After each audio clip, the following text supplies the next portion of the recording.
Hello दोस्तों, नमस्कार। मैं रत्नाकर सर आप सभी का टारगेट विद गुरुकुल चैनल में तहे दिल से स्वागत करता हूं। हम लोग केमिस्ट्री में लेसन 2 लेके चल रहे थे, जिसमें अम्ल लवण क्षार पढ़ रहे थे। उसी का आज दूसरा टॉपिक लेकर हम आपके समक्ष उपस्थित हुए हैं, जिसमें हम लोग पहले वाले टॉपिक में अम्ल के बारे में भरपूर चर्चा किया था। अब हम लोग किसके बारे में पढ़ने वाले हैं? तब हम लोग पढ़ने वाले हैं किसी बारे में बच्चे, क्षार के बारे में पढ़ने वाले हैं। तो आज हम लोग पूरी जानकारी क्षार के बारे में लेंगे कि क्षार होता क्या है ना। तो ध्यान दीजिएगा। इसके अलावा थोड़े से कुछ पॉइंट वाले जो क्वेश्चन होंगे, अभी जस्ट लास्ट में आपको कुछ क्वेश्चन भी करवाऊंगा जहाँ से बहुविकल्पीय क्वेश्चन बन सकते हैं बच्चे। तो आइए चलिए हम लोग क्लास को स्टार्ट करते हैं। और सबसे पहले हम लोग समझते हैं कि बेटा क्षार होता क्या है। आइएगा। तो सबसे पहले आपके सामने आपकी हेडिंग है बेटा कि क्षार होता क्या है। तो बताइएगा क्षार क्या है। अब देखिएगा बेटा, मैंने आपको फर्स्ट वाले टॉपिक में बता दिया था कि विलयन क्या होता है। जब दो या दो से अधिक पदार्थों को समांगी मिश्रण ही क्या कहलाता है? विलयन। तो उसी तरीके से बेटा जो क्षार होता है ना, जब किसी पदार्थ को, मान लीजिएगा बेटा हमारे पास यह एक पात्र है, ये हमारे पास पात्र है बेटा। इसमें पहले से ही क्या घोला हुआ है? इसमें पहले से बेटा क्या रखा गया है? H2O रखा गया है, जल रखा गया है। क्या रखा गया है? जल रखा गया है। और इसमें हमने क्या किया? पदार्थ मिला दिया। क्या मिला दिया? पदार्थ मिला दिया। जब इसमें मैंने पदार्थ मिलाया, तब पदार्थ मिलाने के बाद इसमें हमने देखा इस जल में OH- जिसको बोलते हैं हाइड्रोक्साइड। तो क्या हो गया? OH आयन उपस्थित होने लगा। क्या होने लगा? जैसे इस जल में इस पदार्थ को मिलाया तो इसमें क्या उपस्थित हो गया? OH ion. तो जहां पे बेटा अगर OH आयन जब किसी भी पदार्थ को जल में घुलनशील किया जाए, जब किसी भी पदार्थ को जल में घुलनशील किया जाए और उसमें OH आयन उपस्थित हो जाए, OH आयन मुक्त होने लगे, तो ऐसे पदार्थों को हम लोग क्या कहते हैं? तो ऐसे पदार्थों को हम लोग क्षार के नाम से क्या करते हैं? जानते हैं। जैसे देखिए, जैसे इसमें हमने घोला तो इसमें क्या मिल गया बेटा? OH मिल गया। तो इसकी पहचान क्या है क्षार की? सबसे बड़ी पहचान क्या है बेटा? OH। अगर OH- जिसको बोलते हैं हाइड्रोक्साइड, क्या बोलते हैं? हाइड्रोक्साइड। तो जहां पे बेटा हाइड्रोक्साइड मिलेगा जिस पदार्थ को जल में घोलने पर, उसे हम लोग क्या कहते हैं? क्षार कहते हैं। तो जरा से इसकी हम लोग क्या करेंगे? परिभाषा को क्या करेंगे बच्चे? लिख लेंगे। क्या लिखेंगे? जब किसी पदार्थ को जल में घोला जाए, जब किसी पदार्थ को जल में घोला जाए तो उसमें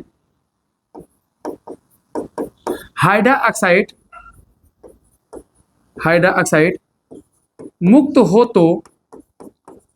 हो तो उसे क्षार कहते हैं। क्या कहते हैं बच्चा? उसे क्षार कहते हैं।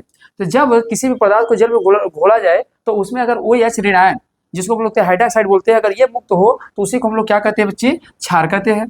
या तो बेटा ध्यान देना, एक परिभाषा और आप समझ सकते हैं। जो अम्ल होता है, अम्ल में हमने आपको बताया था कि अम्ल में क्या होते हैं? जो प्रोटॉन होते हैं वो इलेक्ट्रॉन का क्या करते हैं? दान करते हैं। अगर जो भी प्रोटॉन होते हैं वो, ध्यान देना, इलेक्ट्रॉन का दान करते हैं तो वहां पे अम्लीय गुण आ जाता है। वही क्षार में भी इस बात को लिख सकते हैं। अगर कोई प्रोटॉन जब इलेक्ट्रॉन को ग्रहण करने लगे तो वहां उसे हम लोग क्या कहेंगे? क्षार कहेंगे। तो दूसरी परिभाषा में बेटा ये भी लिख सकते हैं, जब प्रोटॉन इलेक्ट्रॉन को ग्रहण करता है तो उसे क्षार कहते हैं। क्या कहते हैं बच्चे? क्षार कहते हैं। तो ये सारी पॉइंट क्लियर है क्या बेटा? तो ध्यान रहे, जब किसी पदार्थ को जल में घोला जाए तो उसमें OH आयन मुक्त होता है तो उसे क्षार कहते हैं। या तो जब प्रोटॉन इलेक्ट्रॉन को ग्रहण करता है तो उसे हम लोग क्या कहते हैं? क्षार कहते हैं। इसके अलावा अगर मैं आपसे कहूँ तो जो भी पदार्थ होते हैं, सबसे पहले अगर इसकी पहचान की बात करेंगे बेटा, हम लोग पहचान ऐसे क्या क्या पॉइंट मिल जाएंगे बेटा कि हम लोग क्षार जानने के, बेटा क्षार ही है। तो ध्यान देना, सबसे पहली बात होता है ये स्वाद में क्या हो? स्वाद में क्या हो? कड़वा हो। ये स्वाद में कैसे हो? कड़वा हो। तो समझिएगा क्या होगा बच्चे? क्षार होगा। वही अगर दूसरी बात अगर मैं कहूं, ये साबुन के जैसा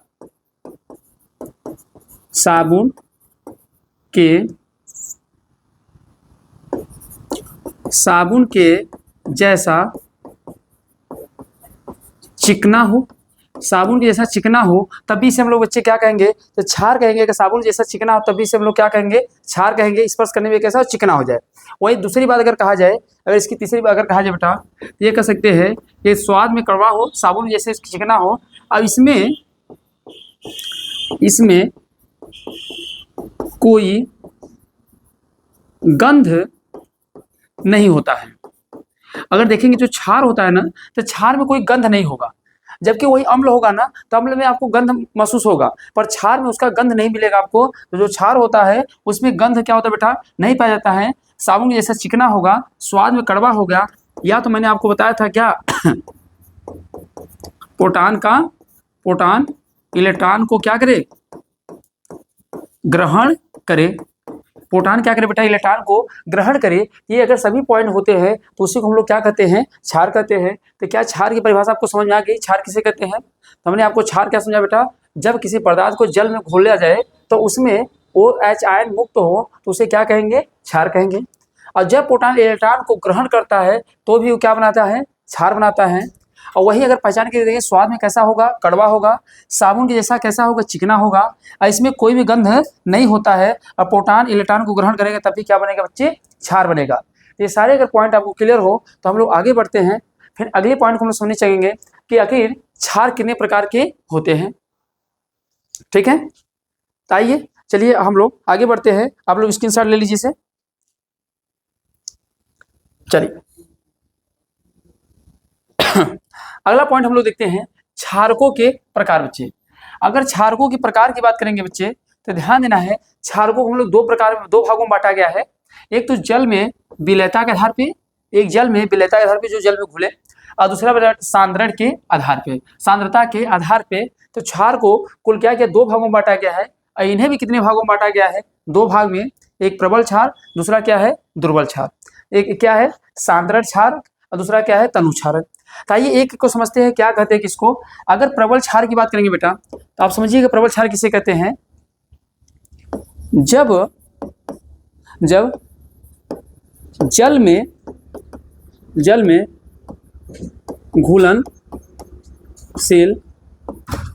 में घुलनशील किया जाए तो अधिक मात्रा में OH माइनस उपस्थित हो। क्या हो, उपस्थित हो। अगर ध्यान देना, जब जल में घुलनशील किया जाए तो OH की मात्रा क्या उसमें बेटा, अधिक मिल जाए। तो अधिक मिल जाएगी तो उसे हम लोग क्या कहेंगे, प्रबल क्षार कहेंगे। या तो बेटा इसका दूसरा पॉइंट आप ऐसे भी लिख सकते हैं, जिसका pH मान, अब जिसका बेटा pH मान आप मान के चलिएगा, जिसका pH मान 10.5 से लेकर अगर 14 के मध्य में होगा, 10.5 से लेकर अगर 14 के मध्य में होगा तो कैसा क्षार माना जाएगा, तो उसे ध्यान देना हम लोग प्रबल क्षार के नाम से जानते हैं। जैसे आप एग्जांपल लेना चाहते हैं, जैसे KOH हो गया, क्या हो गया बेटा, KOH हो गया, NaOH हो गया। अब ये क्या है, सोडियम हाइड्रोक्साइड हो गया बेटा, पोटेशियम हाइड्रोक्साइड हो गया। तो देखो OH उपस्थित ही नहीं है, अगर OH मिल गया तो समझ लेना वो क्या है, क्षार है। OH मिल गया क्या है, क्षार है। पर ये कैसे क्षार है, इसे कह सकते हैं क्या बेटा, प्रबल क्षार है। तो ध्यान दें, जब जल में घुलनशील किया जाए तो अधिक मात्रा में OH उपस्थित हो जाए तो उसे हम लोग क्या कह देंगे, प्रबल कह देंगे। जिसका मान pH मान अगर 10.5 से लेकर 14 के मध्य में होगा तो उसे भी हम लोग क्या कहेंगे, प्रबल क्षार कहेंगे। तो दोनों से चाहे जो ये परिभाषा मन के लिख सकते हैं, इस परिभाषा लिख सकते हैं, इस परिभाषा, दोनों ही परिभाषा लिख सकते हैं, और नीचे एक दो एग्जाम्पल दे देंगे, आपका काम बन जाएगा। ठीक, इसी तरीके से बेटा अगर हम लोग दुर्बल क्षार के बारे में समझते हैं, फिर दुर्बल क्षार क्या होता है, तो देखिएगा दुर्बल क्षार के बारे में बेटा क्या सकते हैं, जब किसी पदार्थ को जल में घुलनशील किया जाए OH कम मात्रा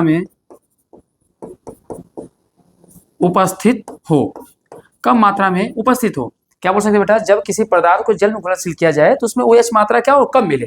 तो जब कम मिलेगा तो क्या होगा, दुर्बल होगा। या तो ये बोल सकते हैं बेटा, क्या बोल सकते हैं, जिसका pH मान जिसका पीएच मान कितना हो बेटा 7 से लेकर कितना हो 10.5 हो। तो जिसका पीएच मान है 10.7 से लेकर 10.5 में होगा वो कैसा क्षार होगा, दुर्बल क्षार होगा। जैसे आप बोल सकते हैं बेटा, किसको बोल सकते हैं, मैग्नीशियम हाइड्रॉक्साइड को बोल सकते हैं बेटा, किसको बोल सकते हैं, मैग्नीशियम हाइड्रॉक्साइड को बोल सकते हैं। इसको और किसको बोल सकते हैं, कैल्शियम हाइड्रॉक्साइड को बोल सकते हैं। इसको हम लोग क्या बोलते हैं, कैल्शियम हाइड्रॉक्साइड। इसको क्या बोल सकते हैं, मैग्नीशियम हाइड्रॉक्साइड। तो ये कैसे क्षार है बेटा, दुर्बल क्षार है। तो क्या बात क्लियर है कि नहीं क्लियर है। तो जल की विलेयता के आधार में, जल की विलेयता मतलब जो जल में घुल जाए। अब घुलने के बाद जब जल में घुले तो घुलने के बाद OH माइन अगर OH आयन अधिक मिल रहा है तो उसे हम लोग क्या कहेंगे, प्रबल क्षार कहेंगे। जिसमें OH आयन कम मिलेगा उसे क्या कहेंगे, दुर्बल क्षार कहेंगे। बात क्लियर है नहीं क्लियर है। तो यहाँ तक ये बातें समझ आए बेटा। तो आइए हम लोग देखते हैं सांद्रता के आधार पर क्षार। अब देखिएगा, अगर सांद्रता के आधार पर क्षार देखेंगे बेटा हम लोग देखेंगे। अब देखो ये क्या है, सांद्रता मतलब क्या होता है कि कौन, सांद्रता मतलब क्या होता है बेटा, जो गाढ़ा हो, क्या हो, जो गाढ़ा हो। तो जो गाढ़ा होगा वो सांद्र बनेगा, जो पतला होगा वो क्या बनेगा बेटा, मतलब तनु बनेगा। तनु किसी लड़की के नाम मत समझ लेना, तनु का मतलब होता है पतला, समझ रहे हो ना। लड़के जितने होते हैं ना, तनु मतलब समझ लेंगे, लड़की लड़की नहीं है, ये पतला होता है, समझ रहे हैं। जैसे हमारे बीपी सर है ना, पतले हैं, वैसे ही। तो ध्यान देना बेटा, सांद्र मतलब आप ये समझ सकते हो, जिसमें अगर OH आयन ज्यादा उपस्थित होगा तो कैसे होंगे, सांद्र होंगे, गाढ़ा होंगे। इसका मतलब क्या होता है, सीधे सीधे बात लिख सकते हैं। इसका मतलब आप क्या लिख सकते हैं, ये क्या होगा बेटा, ये ध्यान देना क्या होगा, गाढ़ा होगा। अब ये कैसा होगा, पतला होगा। अब गाढ़ा पतला कब बनेगा, कह सकते हैं OH आयन की मात्रा अधिक हो। अगर OH आयन की मात्रा बेटा अधिक होगा तो कैसा होगा, गाढ़ा हो जाएगा। अच्छा, इसमें एग्जाम्पल आप कुछ भी रख सकते हैं, क्योंकि हम चाहे तो मैग्नीशियम हाइड्रॉक्साइड को भी इसमें खूब OH आयन डाल देंगे तो गाढ़ा हो जाएगा। इसी में कम कर देंगे तो क्या हो जाएगा, ये पतला हो जाएगा। तो जिसमें OH की मात्रा अधिक होगा वो उसे हम लोग क्या कहेंगे, सांद्र क्षारक कहेंगे। और यहीं पर इसको क्या लिखेंगे बेटा, जिसमें OH आयन की मात्रा कम होगा, OH आयन की मात्रा कम होगा, उसे हम लोग क्या कहेंगे बेटा, तनु क्षारक के नाम से जानते हैं। तनु मतलब क्या होगा, पतला, सांद्र मतलब क्या हो गया, गाढ़ा हो गया। तो क्या यहाँ तक की बात आपको क्लियर है। तो अगर क्षारकों की प्रकार पूछेगा बेटा तो ये 4 प्रकार है, प्रबल क्षार, दुर्बल क्षार, सांद्रक क्षार और तनु क्षार। तो इसको आप समझ सकते हैं, इसको आप अपने कॉपी में नोट्स बना लीजिएगा। और इसी के आगे हम लोग, इसको पहले आप लोग स्क्रीनशॉट ले लीजिए, तो फिर हम लोग आगे बढ़ते हैं। और फिर अगला देखते हैं, अगर ये प्रयोग, अगर इनका हम लोग क्या करते हैं, अगर इनको हम लोग मान लीजिए धातुओं के साथ क्रिया कराते हैं तब क्या बनेगा। अगर वही धात्विक ऑक्साइड के साथ अधात्विक ऑक्साइड के साथ कराते हैं तो क्या बनेगा। तब इसके हम लोग रासायनिक गुणधर्म के बारे में समझेंगे। ठीक है बच्चे, चलिए आइए आगे बढ़ते हैं हम लोग,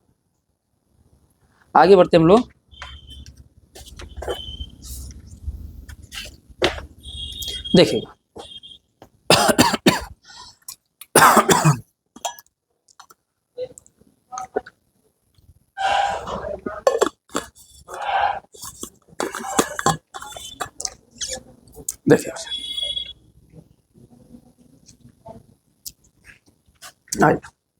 देखिए क्षार का धातुओं के साथ अपक्रिया। पहली बार जो क्षार है अगर धातु के साथ अपक्रिया करता है तो क्या बनाएगा बेटा। तो ध्यान देना, कोई भी अगर क्षार होगा, कोई भी बेस होगा, अगर कोई भी बेस होता है, अब बेस किसी भी किसके साथ करता है बेटा, मेटल के साथ। अगर कोई भी क्षार है अगर किसी मेटल के साथ क्रिया करेगा, क्या करेगा, कोई भी क्षार अगर किसी मेटल के साथ क्रिया करता है, मेटल अगर किसी मेटल के साथ क्रिया करता है बेटा, तो 2 चीजें बनाता है, एक साल्ट बनाता है और प्लस दूसरा क्या बनाएगा, वाटर बनाएगा। क्या बनाएगा, एक साल्ट बनाता है और दूसरा क्या बनाता है, वाटर बनाता है। अगर कोई भी बेस होगा, बेस मतलब बेटा क्या हो गया, क्षार प्लस क्या हो गया, धातु। अब यहाँ क्या बन गया बेटा, लवण। अब यहाँ क्या बन गया, जल। तो बात को ध्यान दीजिए बेटा, तो जब कोई भी क्षार धातु के साथ अगर क्रिया करता है तो लवण एवं जल का निर्माण करता है। तो क्या लिख सकते हैं, जब कोई क्षार धातु के साथ क्रिया करता है तो वह लवण एवं जल का निर्माण करता है। लवण एवं जल का निर्माण करता है। तो जब भी बेटा कोई क्षार अगर धातु के साथ क्रिया करेगा लवण निर्माण करता है बेटा। पर यहीं पर आप एक RS पॉइंट लिख सकते हैं बेटा। RS पॉइंट लिख सकते हैं। RS पॉइंट क्या लिख सकते हैं बेटा? सभी धातु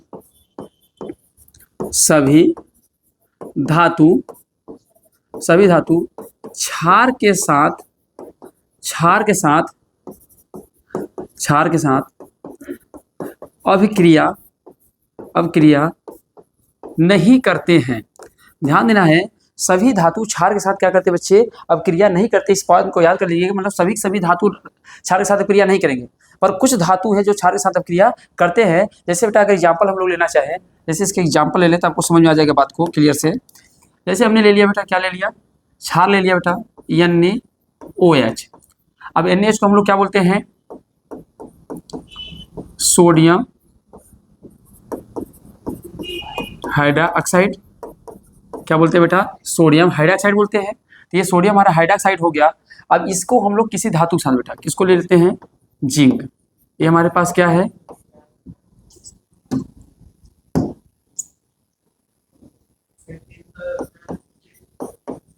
जिंक।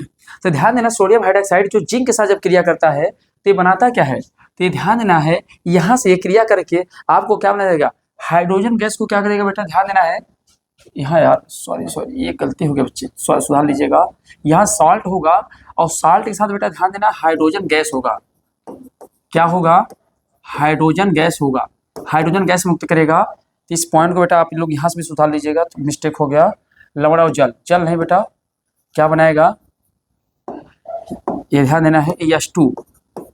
तो ध्यान देना है, जब कोई भी क्षार धातु के साथ क्रिया करता है तो वह लवण एवं हाइड्रोजन गैस का निर्माण करता है। हाइड्रोजन का निर्माण करता है बेटा, जल का निर्माण नहीं करता है। इस पॉइंट को नोट कर लीजिएगा, यहाँ से गलती हो गया था। तो यहाँ ध्यान देना, H2O का निर्माण करेगा, हाइड्रोजन का निर्माण करेगा। यहाँ पे इस पॉइंट को यहाँ से भी आप एज कर लीजिएगा, यहाँ से आप गलती सही कर लीजिएगा। यहाँ भी क्या होगा बेटा? हाइड्रोजन होगा। ध्यान देना है, आप कह सकते हैं, ध्यान देना बच्चे, इंसान ही है, इंसान से ही गलती होता है। गलतियों से जुदा तुम भी नहीं और गलतियों से जुदा हम भी नहीं, ना तुम खुदा ना हम खुदा। तो बताओ बच्चे, जब ईश्वर से गलती हो सकती है तो हम लोग तो फिर हल क्या है? इंसान है। इंसान से छोटी छोटी गलतियाँ होती रहती है, तो इसको नज़रअंदाज करते हैं और आगे बढ़ते हैं। तो देखिएगा बच्चे, तो यहाँ पे आप H2 कर लीजिएगा, ध्यान से उतर गया था। तो सोडियम हाइड्रोक्साइड जब जिंक से क्रिया करेगा बेटा, तो यहाँ क्या बना देगा? H2 गैस को अलग कर देगा, जो मुक्त हो जाएगा। इसके बाद जिंक कहाँ चला जाएगा? तो जिंक चला जाएगा सोडियम के साथ चला जाएगा। अब ये क्या बना देगा? Sodium Na2 zinc oxide. तो क्या बना? सोडियम जिंक ऑक्साइड बना देगा। क्या बना देगा भैया? सोडियम जिंक ऑक्साइड निर्माण कर देगा। यहाँ से अगर बैलेंसिंग करना चाहे तो 2 कर लीजिएगा, तो ये बना देगा सोडियम जिंक ऑक्साइड बना देगा। इसी तरीके से देखिएगा, यहाँ क्या हुआ है? सोडियम हाइड्रोक्साइड जब जिंक से क्रिया क्या बना दिया? H2O Na2 जिंक ऑक्साइड बना दिया। उसी तरीके से अगर मैं दूसरा एग्जाम्पल ले लूँ आपसे, जैसे ले लेता हूँ NaOH ले लेता हूँ, NaOH ले लेता हूँ। इसके बाद इसमें बेटा हम लोग क्या लेते हैं? एल्युमिनियम ले लेते हैं। क्या लेते हैं? एल्युमिनियम। अब एल्युमिनियम को जब ले लेते हैं तो इसका हम जब बैलेंसिंग करते हैं तो इसके साथ क्या बन जाएगा बेटा? तो आप बोल सकते हैं 2NaAlO2 प्लस H2। अब ध्यान देना है, यहाँ से मैंने आपको बेटा ये बना दिया है। अब आपको मैंने बैलेंसिंग करना फर्स्ट लेसन पढ़ाया हूँ कि इस तरह वाले एरिया को हम लोग क्या कहते हैं? अभिकारक। क्या कहते हैं? अभिकारक। अब इस वाले एरिया को क्या कहते हैं? उत्पाद। तो हमने कहा अभिकारक उत्पाद की संख्या को क्या करना है? अड़गों संख्या को बराबर करना है। तो अड़गों संख्या को बराबर करना है, तो अड़गों संख्या को कैसे बराबर करते हैं, ये चीज़ें मैंने आपको सिखाया है। तो अब दोनों की बैलेंसिंग आपको अपने से करना है, क्योंकि एग्जाम में 2 नंबर का आएगा। अब बैलेंसिंग करना आपको ऑलरेडी मैंने सिखा चुका हूँ फर्स्ट वाले वीडियो में। जो नहीं बच्चे देखे होंगे जाके फर्स्ट वाले वीडियो में उसको देख लीजिएगा। उसमें बैलेंसिंग करने आपको सिखाया, प्रैक्टिस भी करवाया हूँ कि कैसे बैलेंसिंग करते हैं। अगर बैलेंस रहेगा तो दोनों तरफ के अड़गू क्या होंगे बेटा? एक समान होंगे। जैसे अगर यहाँ सोडियम 1 है, इधर भी सोडियम 1 होना चाहिए, पर यहाँ देखो सोडियम 2 है तो यहाँ भी सोडियम को क्या करना पड़ेगा? 2 करना पड़ेगा। यहाँ ऑक्सीजन देखो 2 है तो यहाँ भी ऑक्सीजन को क्या करना पड़ेगा? 2 बनाना पड़ेगा। अब देखो यहाँ पे ऑलरेडी 2 रहे तो एल्युमिनियम भी 2 गए, तो यहाँ भी एल्युमिनियम 2 हो गया। हाइड्रोजन 2 होना चाहिए, हाइड्रोजन यहाँ भी 2 हो गया। अब देखो ये क्या हो गया? बैलेंस हो गया। तो जब दोनों तरफ के अड़गू समान होते हैं तो उन्हें हम लोग क्या कहते हैं? बैलेंस बोलते हैं। और जब दोनों तरफ के अणु समान नहीं होते हैं तो उन्हें क्या कहते हैं, असंतुलित। और जब अगर दोनों तरफ के अणु समान रहेंगे तो उन्हें क्या कहेंगे, संतुलित कहेंगे। जो मैंने आपको फर्स्ट लेसन में बेटा पढ़ा दिया है, तो ध्यान देना है, जब भी कोई क्षार अगर धातु के साथ क्रिया करता है तो ध्यान देना लवण एवं हाइड्रोजन गैस का क्या करता है बच्चे, निर्माण करता है। आइए आगे चले, बातें समझ गए बेटा। आइए आगे अगला पॉइंट, आधात्विक ऑक्साइड बेटा। और सबसे पहली बात आपके मन में आता है जो आधात्विक ऑक्साइड होता है वो क्या होता है, तो ध्यान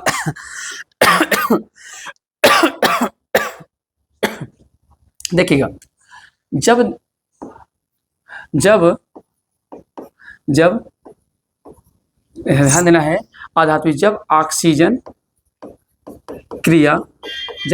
की क्रिया किसी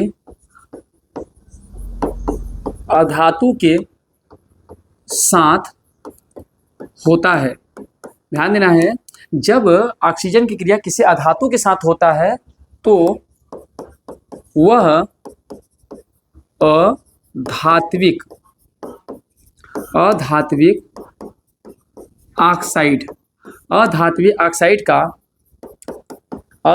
ऑक्साइड का निर्माण करता है।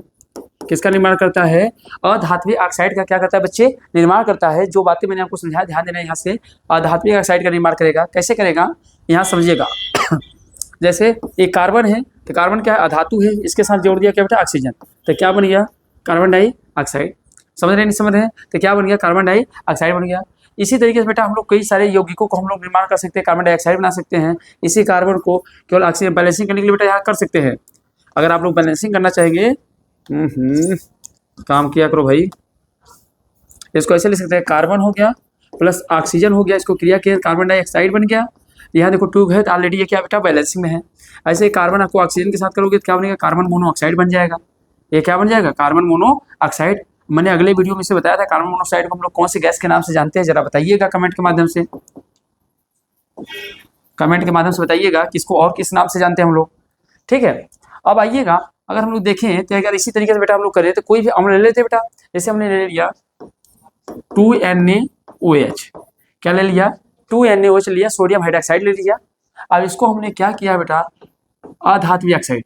तो इसको अधात्विक ऑक्साइड के साथ क्रिया करेंगे तो ये देखो बनाएगा क्या, तो देखो ये बनाता क्या है, सोडियम हाइड्रोक्साइड के साथ क्रिया कराएंगे तो यहाँ से ये दो चीज बनाएगा बेटा। एक तो बनाएगा क्या, बना देगा लवण बनाएगा, क्या बनाएगा, लवण। अगर देखा जाए तो जब भी अधात्विक ऑक्साइड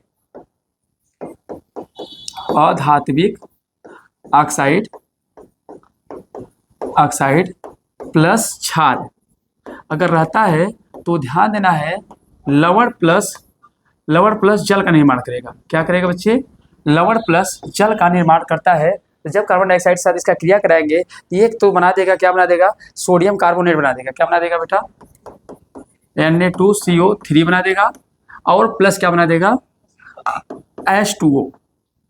इसको हम लोग क्या बोलते हैं, सोडियम कार्बोनेट। और इधर प्लस क्या बन गया बेटा, जल बन गया। तो आप ये बात समझ रहे हैं, जब अधात्विक ऑक्साइड, जब कोई भी क्या लिख सकते हैं, जब कोई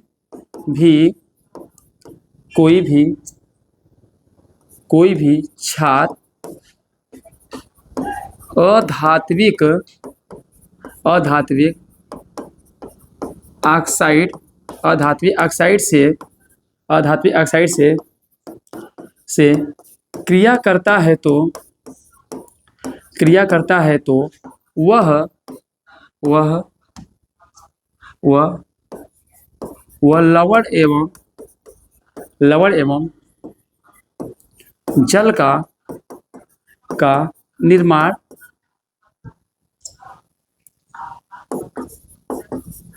लवण एवं जल का निर्माण करता है। ठीक है, तो किसका निर्माण करते हैं बेटा, जब कोई भी क्षार अधात्विक ऑक्साइड से क्रिया करता है तो वो लवण एवं जल का निर्माण करता है, जो बेटा मैंने ऊपर ऑलरेडी आपसे लिख दिया है। अब इसके परिभाषा ग्रुप में आप इसको यहाँ से क्या कर सकते हैं, लिख सकते हैं। जैसे हमने क्या लिया बेटा, कैल्शियम हाइड्रोक्साइड ले लो। कैल्शियम हाइड्रोक्साइड को हम लोग क्या करते हैं, कार्बन डाइऑक्साइड के साथ क्रिया करा देते हैं। जब ये क्रिया करा देंगे कार्बन डाइऑक्साइड के साथ, कार्बन डाइऑक्साइड इसका क्रिया करा देंगे। अब बेटा क्या है, अधात्विक ऑक्साइड, ये क्या है हमारा क्षार है, और जब इसके साथ क्रिया करा देंगे तो ये क्या बना देगा, CaCO3 बना देगा, और प्लस क्या बना देगा, H2 बना देगा। CaCO3 क्या होता है, तो इसे हम लोग बोलते हैं क्या, कैल्शियम कार्बोनेट, क्या बोलते हैं, इसे बोलते हैं कैल्शियम कार्बोनेट। और इधर हमारा क्या बनेगा बेटा, जल। तो जब भी अगर रासायनिक गुण पूछता है आपसे बेटा, तो ये दो गुण आप बताएंगे, अगर धातु के साथ क्रिया करेगा तब क्या बनाएगा, अब इसके साथ क्रिया करेगा तो क्या बनेगा। एक आपसे बेटा और पूछ सकता है आपकी क्रिया में, मैं यहाँ पीछे स्लाइड खाली इसमें बता देता हूँ, अगर ध्यान देना है, ये मैंने पीछे पढ़ा चुका हूँ, फिलहाल मैं आपको यहाँ बता दे रहा हूँ, ध्यान देना है। अगर अम्ल, अगर कोई क्षार है, अगर क्षार अगर अम्ल के साथ क्रिया करता है, तो क्षार अम्ल के साथ क्रिया अगर करेगा बेटा, तो हमारे पास क्या बनाएगा, एक तो लवण बनाएगा, और प्लस ध्यान देना है वो क्या बना देगा, जल बना देगा, और जरूरत पड़ेगी बेटा तो कार्बन डाइऑक्साइड भी निकल सकता है। तो ध्यान देना है, जब भी कोई क्षार अगर अम्ल के साथ क्रिया करता है, तो क्षार अम्ल के साथ क्रिया तो लवण और प्लस क्या बनाएगा, जल बनाएगा। जैसे अगर हम लोग ले सोडियम हाइड्रोक्साइड ले लेते हैं, और प्लस HCl ले लेते हैं, अब ले लिए बेटा, तो यहाँ से ये क्या बन गए, NaCl बन गया, और प्लस क्या बन गया, H2 बन गया। तो इसी तरीके से अगर मान लीजिए मैंने यहाँ पे ले लिया KOH ले लिया बेटा, अब यहाँ पर हमने क्या ले लिया, HCl ले लिया, तो इसका रिएक्शन कराएंगे तो क्या बन जाएगा, KCl बन जाएगा, और इधर क्या बन जाएगा बच्चा, H2 बन जाएगा। तो जब भी कोई क्षार अगर अम्ल के साथ क्रिया करता है, तो हमेशा ध्यान देना लवण और प्लस जल का निर्माण करता है। तो ये तीन गुण आप बता सकते हैं, क्या क्या बता सकते हैं, एक तो बेटा धातु के साथ बता सकते हैं, धातु के साथ बता सकते हैं, दूसरा किसे बता सकते हैं, अधात्विक ऑक्साइड के साथ बता सकते हैं, और तीसरा किसके साथ बता सकते हैं, अम्ल के साथ बना सकते हैं। तो ये तीन रासायनिक गुण आपको बताने होंगे जब भी अगर पूछा जाएगा क्वेश्चन तब। आइए अब हम लोग आगे बढ़ते हैं। अब अगली पॉइंट को हम लोग समझ जाए बेटा, अगला है अम्ल क्षार का पता लगाना बेटा। अब देखिएगा, अम्ल क्षार का पता लगाने के लिए मैं आपको कई सारे पॉइंट बताऊंगा कि अम्ल और क्षार का हम लोग पता कैसे लगाते हैं ना, अम्ल और क्षार का पता किस तरीके से लगाया जाएगा, ये भी चीज हम लोग क्या करेंगे, समझेंगे। अब देखिएगा, अगर अम्ल क्षार की अगर पता की बात करेंगे बेटा, तो ध्यान देना है अम्ल क्षार और लवण का पता लगाना। जैसे हमारे पास क्या होता है, ध्यान देना, लिटमस पेपर, क्या होता है, लिटमस पेपर। तो ध्यान देना बेटा, ये सबसे पहली बात होती है, यह रॉसेला नामक वृक्ष के छाल से प्राप्त किया जाता है। ये ध्यान देना, सबसे पहले लिटमस पेपर जो होता है रॉसेला नामक छाल से प्राप्त किया जाता है। अगर ध्यान देना, लिटमस पेपर पे हम लोग क्या करते हैं, पदार्थ को डालें, किसी भी पदार्थ को डालें, अगर उसका रंग बेटा लाल हो गया तो समझ लीजिए वो क्या होगा बेटा, अम्लीय होगा। अब अगर उसका रंग नीला हो गया तो क्या हो जाएगा, क्षार हो जाएगा। क्या मैंने बताया, अगर लिटमस पेपर पे अगर हम लोग क्या करते हैं, हम लोग को अगर किसी पदार्थ को गिराते हैं, गिराने पर अगर उसका रंग लाल हो गया तो क्या हो जाएगा, अम्लीय हो जाएगा। अगर उस पर अगर हमने नीला हो गया तो उसे हम लोग क्या कहेंगे, क्षारीय कहेंगे। इसी तरीके से बेटा एक हमारे पास और है, मेथिल ऑरेंज है। मेथिल ऑरेंज एक पदार्थ है, अगर उस पर हम लोग क्या करें, पदार्थ को गिराएं, अगर उसका रंग लाल हो जाए, उसका रंग अगर बेटा लाल हो जाए तो समझ लीजिएगा अम्लीय होगा, और अगर पीला हो जाए तो क्या होगा, क्षारीय होगा। अगर उसका रंग ध्यान देना लाल हो जाएगा तो अम्लीय होगा, अगर पीला हो जाए तो क्या होगा, क्षारीय हो जाएगा। एक है बेटा फिनाक्थिलीन। फिनाक्थिलीन पहली बात ध्यान देना, अगर उसमें हम लोग किसी पदार्थ को मिलाएं, अब मिलाने के बाद उसका रंगहीन होता, मतलब उसके रंग के ऊपर कोई परिवर्तन ही ना हो, तो समझिएगा क्या होगा बच्चा, अम्ल होगा। अगर उसके रंग में कोई परिवर्तन नहीं होगा तो रंगीन होगा, अगर रंग उसका गुलाबी हो गया तो समझिए वो क्या बेटा, क्षार। अच्छा, इस फिनाक्थिलीन का बेटा आपको बताता हूँ, इसका प्रयोग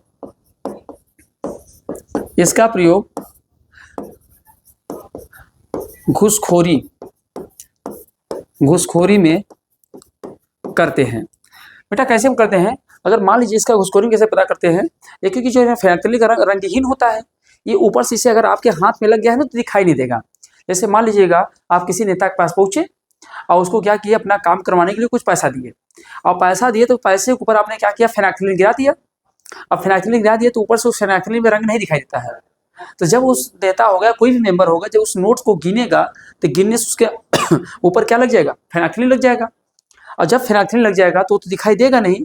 अब इसी पे तुरंत अगर वहीं पर पुलिस पहुंच जाती है और उसके अगर हाथों को किस में डलवा देगा, पानी में डलवा देगा। अगर पानी डलवा देगा तो उस पानी के रंग को कैसा कर देगा, गुलाबी कर देगा। जैसे पानी का रंग गुलाबी हो गया, मतलब ये बात क्लियर हो गया ना कि जो नोट उसने फेनाक्टिलिन डाल के भेजा था वही नोट उसने गिना है। तो इसलिए इसको बेटा हम लोग घूसखोरी के रूप में भी पता करते हैं। और इसके अलावा ध्यान देना, हम अम्लों का भी पता कर लेते हैं। अगर रंगहीन होगा तो अम्ल होगा, और गुलाबी हो जाएगा तो कैसा हो जाएगा बच्चे, क्षारीय हो जाएगा। इसके अलावा बेटा हल्दी, हल्दी का रंग अगर बेटा पीला हो गया, हल्दी को डाले अगर कोई परिवर्तन, हल्दी ऑलरेडी पीला होता है, अगर पीला ही रह गया तो समझिए क्या होगा, अम्लीय हो गया। और वहीं अगर लाल और भूरा हो जाएगा तो आप क्या बताएंगे, क्षारीय हो जाएगा। अगर पीला से अगर लाल और भूरा हो गया तो क्या हो जाएगा, क्षारीय हो जाएगा। और वही चुकंदर भी बेटा, तो चुकंदर भी क्या होगा, अगर लाल से बैगनी हो जा रहा है, अगर लाल से बैगनी हो जा रहा है, लाल से बैगनी हो जा रहा है तो क्या हो जाएगा, अम्लीय हो जाएगा। और वहीं पीला हो जाएगा तो क्या हो जाएगा, क्षारीय हो जाएगा।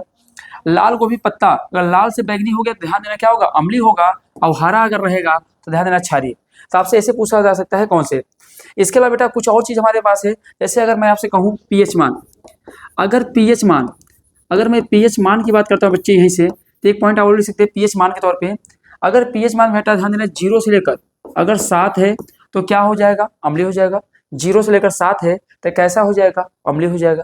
और वहीं अगर 7 से लेकर अगर 14 है तो क्या हो जाएगा, क्षारीय हो जाएगा। 7 से 14 है तो क्या हो जाएगा, क्षारीय हो जाएगा पीएच मान। और 0 से 7 है तो क्या होगा, अम्लीय होगा। दूसरे पॉइंट में अगर कर सकते हैं इसका टेस्ट, टेस्ट से हम लोग लगा सकते हैं बेटा।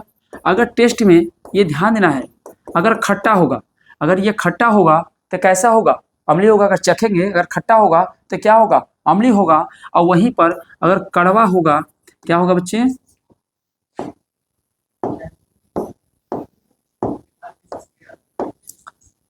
अगर ये बच्चे कड़वा होगा तो कड़वा होगा तो क्या हो जाएगा, क्षारीय हो जाएगा। कड़वा होगा तो क्या होगा, क्षारीय हो जाएगा। अगर तीसरी बात करेंगे गंध, अगर गंध की बात करेंगे बेटा, इसमें ध्यान देना, कोई भी ध्यान देना, इसमें अगर देखा जाए तो ध्यान देना है जलती हुई गंध होगी। कैसी होगी, अगर जैसे जलता हुआ कोई सामान जल जाता है तो गंध आता है, उसी तरीके से इसमें गंध आएगा। अगर अम्ल होगा, अगर जलती हुई गंध आ रहा है तो आप क्या बताएंगे, अम्ल बताएंगे।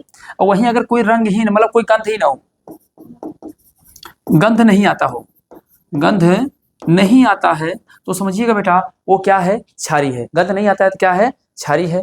अगर वहीं अगला बात आपसे कर दूं, अगर ध्यान देना इसको टेक्सचर मतलब टच करें, अगर हाथ से अगर हम लोग टच करते हैं, अगर टच करते हैं, अगर हाथ से टच करने बच्चे, अगर ध्यान देना ये चिपचिपा होगा, चिपचिपा, अगर चिपचिपा होगा तो समझिए क्या होगा, अम्लीय होगा। चिपचिपा होगा तो कैसा होगा, अम्लीय होगा।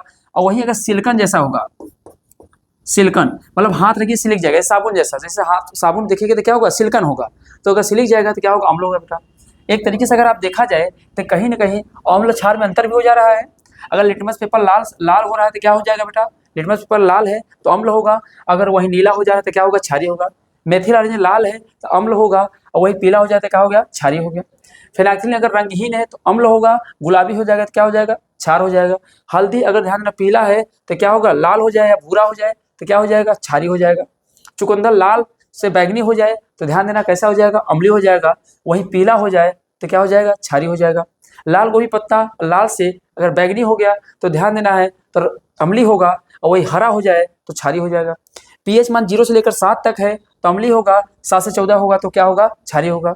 स्वाद में अगर खट्टा होगा तो अम्लीय होगा, और कड़वा होगा तो ध्यान देना क्या होगा, ये हो जाएगा। इसके बाद गंध में जली हुई गंध अगर आएगा तो अम्लीय होगा, गंध नहीं आता है तो क्षारीय होगा। हाथ से छूने पर चिपचिपा होगा तो अम्लीय होगा, और चिपचिपा नहीं होगा तो क्या होगा बेटा, ये होगा। अब इसके अलावा आपको पता है अगर OH माइनस है तो क्षार होगा, अगर हाइड्रोजन प्लस है तो क्या होगा बेटा, अम्ल होगा। तो ये सारे पॉइंट यहाँ से आप नोट कर सकते हैं। पर आइएगा थोड़ी सब लोग बात समझते हैं पीएच पैमाना के बारे में, कहाँ से क्या क्या पॉइंट बन सकता है पीएच पैमाने से बेटा, क्योंकि ये सभी बेटा यंत्र ऐसे हैं जिससे आप अम्ल क्षार का पता लगा सकते हैं। आइए आपकी बुक में जो क्वेश्चन पूछा जा सकता है उसको डिटेल कर लेते हैं बच्चे। आइए तो सभी बच्चे हेडिंग बनाएंगे, पीएच पैमाना।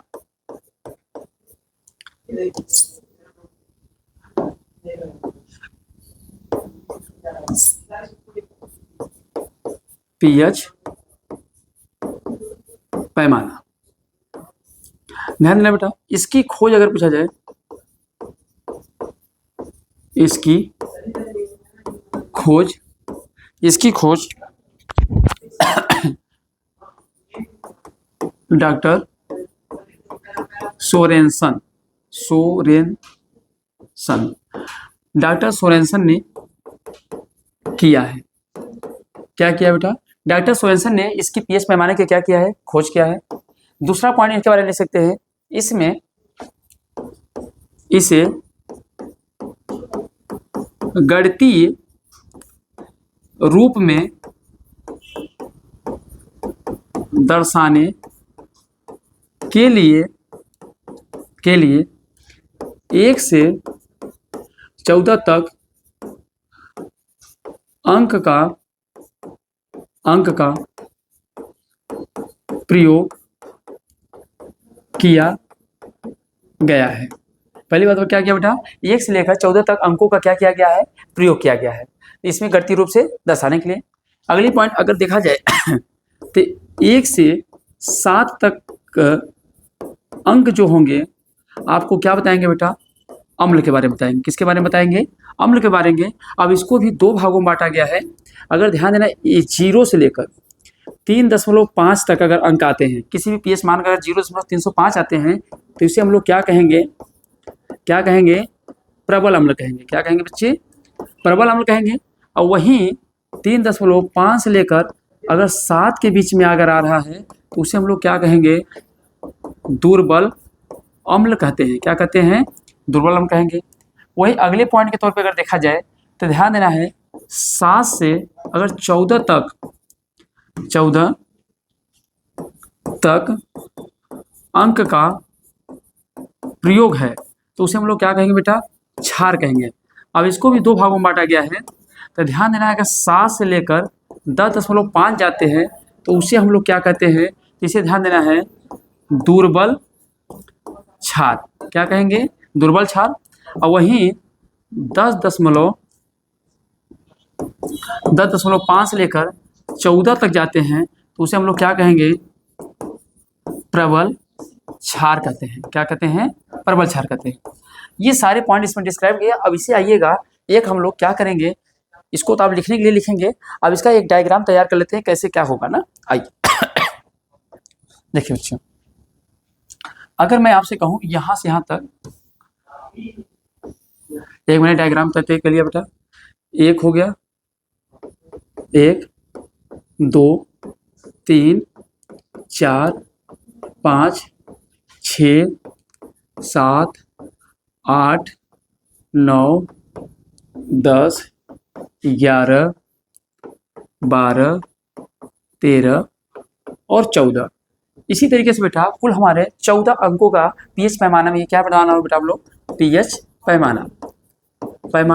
तो पीएच पैमाना अगर बना रहे हैं तो ध्यान देना, पीएच पैमाना बना रहे हैं, इसमें कुल कितने अंकों का प्रयोग किया गया है? तो 14 अंकों का प्रयोग किया गया है। तो जो 1 से लेकर हमारा 7 है उसको हम लोग क्या कहते हैं? तो 1 से लेकर 7 को हम लोग क्या कहते हैं बच्चे? अम्ल कहते हैं। क्या कहते हैं? 1 से लेकर 7 तक अम्ल। और 7 से लेकर 14 तक को हम लोग क्या कहते हैं? उसे ध्यान देना, क्षार कहते हैं। क्या कहते हैं? क्षार। अगर किसी पदार्थ का पीएच मान 7 से लेकर 14 तक आ रहा है तो उसे क्षार कहेंगे, और 7 से लेकर अगर 1 तक आ रहा है तो उसे क्या कहेंगे? अम्ल। अगर किसी भी पैमाने का मान अगर 7 आ रहा है तो उसे हम लोग क्या कहेंगे? उदासीन। क्या कहेंगे? उदासीन। जैसे बेटा अगर जल की बात करूंगा तो जल का पीएच मान कितना होता है? 7 होता है। तो ये जल कैसा है? उदासीन है। तो जिसका पीएच मान 7 है अगर है तो उदासीन है। जैसे अगर मैं आपसे कहूँ, सल्फ्यूरिक अम्ल H2SO4, इसका अगर पीएच मान कहेंगे तो कितना होता है? 3.4 होता है। तो 3.4 है या 3.5 देता है, तो बताइए अगर 3.5 है तो ये कैसा होगा? अम्ल होगा। कैसा होगा? अम्ल, क्योंकि 7 से कम है। वही अगर उसमें 7.4 कहते हैं, जैसे बेटा आपको 7.4 किसका होता है? ब्लड का होता है। ब्लड का होता है। तो बताओ ये कैसा हो गया? तो आप कह सकते हैं क्या? क्षारीय यौगिक 7 के ऊपर चला गया बेटा। अब इनको भी ध्यान देना, 2 भागों में बांटा गया है। कौन कौन से हो गए? एक हमने प्रबल अम्ल होता है, अब ये क्या होगा बच्चे? दुर्बल अम्ल होता है। क्या होता है? दुर्बल अम्ल होता है। एक प्रबल अम्ल और दूसरा क्या होता है दुर्बल। तो प्रबल अम्ल कहाँ से बेटा, यहाँ से अगर इसका मीडिएटर पॉइंट देखेंगे तो 3.5 होगा। अब इसका मीडिएटर देखेंगे तो 10 पॉइंट कितना होगा, 5 होगा। तो यहाँ से लेकर 0 से लेकर आप कर सकते हैं 3 पॉइंट, यहाँ पे एक अंक बढ़ा देंगे बेटा 0 से लेकर चलते हैं ना। तो 3.5 तक जो होगा पीएच मान होगा उसे क्या कहेंगे, प्रबल कहेंगे। वहीं 3.5 से लेकर 7 तक का जो पीएच मान होगा उसे क्या कहेंगे, दुर्बल कहेंगे। और 7 पे अगर किसी का आ जा रहा है तो उसे क्या कहेंगे, उदासीन कहेंगे। और वहीं अगर इसको क्षार को भी देखेंगे तो 2 भागों में बांटा गया है। एक तो क्या होगा बेटा, दुर्बल क्षार, और दूसरा क्या हो जाएगा, प्रबल क्षार। तो प्रबल क्षार, तो दुर्बल क्षार को कहाँ से लेंगे बेटा, 7 से लेकर 10.5 देख रहे हैं पीएच मान तो वो क्या हो जाएगा, दुर्बल हो जाएगा। और वहीं 10.5 से लेकर 14 देख रहे हैं पीएच मान तो कैसा हो जाएगा, प्रबल हो जाएगा। तो इस तरीके से आप इसको बना के जितना मैंने बताया उसके बारे में पहले इसको ऐसे लिख देंगे। इसको क्या करेंगे, इस तरीके से इसको पहले इसके बारे में लिख देंगे और लिखने के बाद इस तरीके से अगर डायग्राम आप तैयार कर दे रहे हैं तो आपको पीएच मान के बारे में क्वेश्चन आएगा। तो ये बेटा सबसे सटीक है जो कि किसका कितना पीएच मान होता है एक्चुअल बताता है।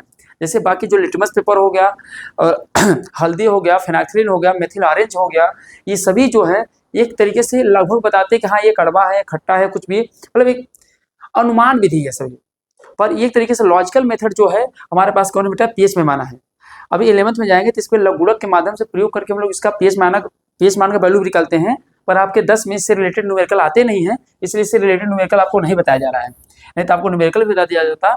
तो ये बेटा पूरी तरीके से अगर देखा जाए, जिस तरीके से हमने अम्ल को खत्म किया था, अब उसी तरीके से किसको खत्म कर दिया है, क्षार को। अब ये क्षार खत्म हो गया बेटा, अब इसके बाद अगले पार्ट में हम लोग लवण लेके आएंगे और लवण जब पढ़ा लेंगे तो लवण के बाद एक चैप्टर इसमें एक वीडियो में और लेके आऊंगा जो बहुविकल्पीय क्वेश्चन के रूप में रहेंगे, समझ रहे हैं। तो आप लोग यहाँ से इसको अच्छे से तैयार कर लीजिएगा। इसका सेकंड वीडियो जस्ट कुछ देर जल्द ही आपके पास मैं लेकर उपस्थित हूँगा। नोट्स और बढ़िया बनाइए, तैयारी बढ़िया से करिए क्योंकि आपका एग्जाम एकदम करीब आ चुका है। मेहनत एकदम बढ़िया से करना है और सभी बच्चे का ये जान लीजिएगा 95% प्लस रिजल्ट बनेगा। पर अगर आप लोग जी तोड़ मेहनत अब से अगर करना चालू कर देते हैं तो चलो बच्चे, अब फिर हम लोग फिर मिलते हैं अगले क्लास में। तब तक के लिए सभी को जय हिंद, जय भारत।